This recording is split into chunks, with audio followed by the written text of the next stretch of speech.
Hey mga kasabog! So ngayon nandito naman tayo mga kasabog. Nagbabalik po ako para ibahagi yung aking kaalaman. So mga kasabog, tuturuan ko kayo kung paano po mag-edit ng program dito sa Smart Relay. So mga kasabog, ipapakita ko na sa inyo. Okay mga kasabog, ito na po yung Smart Relay natin mga kasabog. So ngayon, ano ba talaga yung ginagamit ditong supply? AC ba ito o DC? So mga kasabog, malalaman nyo naman dito, makikita nyo lang po dito mga kasabog. Ito, DC 12 to 24 volts. Ito yung needed natin na supply mga kasabog. So ito po yung susupplyan natin mga kasabog. So dapat dito ay positive, dito po yung negative mga kasabog. Hindi po ito magbaliktad. Dapat aware tayo dito mga kasabog. So titistingan natin ito ipa-energize mga kasabog yung smart relay natin mga kasabog. So may niready po ako ditong tester mga kasabog. So set po natin ito sa DC. Okay mga kasabog, continue tayo. So meron akong power supply dito mga kasabog. So titistiran po natin ito kung ilan yung voltahe nito. So mga kasabog, yan na po 24 volt DC. So mga kasabog, continue po tayo. So wag po tayo dito dapat magkamali mga kasabog. So i-connect ko lang natin dito sa positive yung red. Okay.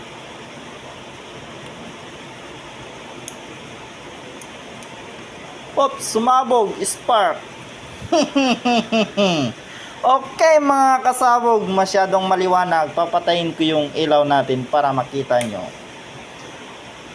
Okay mga kasabog, ito na po. So makikita po natin dito mga kasabog yung display nito ng smart relay. So ituturo ko sa inyo mga kasabog kung paano mag-edit. So sundan nyo lang yung mga galawan ko mga kasabog. So okay lang po tayo dito. So kapag nakaran yan mga kasabog, i-stop natin. Or kapag wala ka pang program mga kasabog, so continue ka lang dito sa program. So mga kasabog, okay, medyo nawala. Okay lang po natin ito mga kasabog. So pag okay natin mga kasabog, lalabas po dito yung edit program tsaka delete. So kung mag edit ka mga kasabog, okay mo lang po ito. Then pindutin lang po natin itong arrow pababa mga kasabog. So ngayon, click lang natin ito yung okay.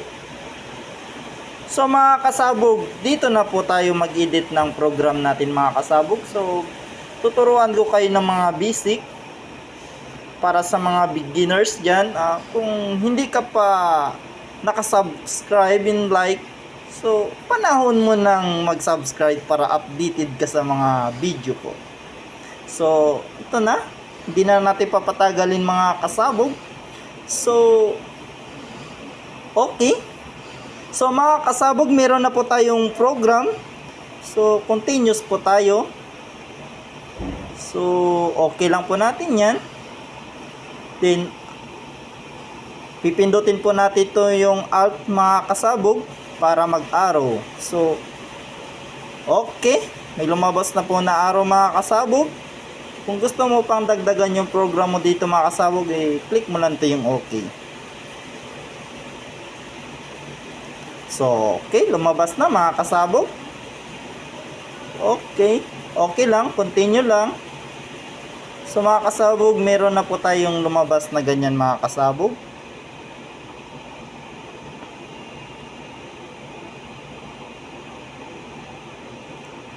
Ito mga kasabog, yung nag-blink-blink na ito, pwede yan siyang palitan mga kasabog. Depende sa gusto mo. So, okay mga kasabog, yan na po. Meron na po tayong mga basic na program. O, kung gusto mong matuto mga kasabog, pwede kitang tuturuan. Huwag mo lang kalimutang mag-subscribe para updated ka. So, okay lang natin. Example mga kasabog, nakagawa na tayo ng program. Okay lang po natin ito. And escape lang po natin mga kasabog. So, pindot lang natin yung run mga kasabog. So, makikita na po natin yan dito sa monitor mga kasabog. So, sa next video ko mga kasabog, itututuro ko sa inyo kung paano yung switching natin. So, yan dyan lang mga kasabog.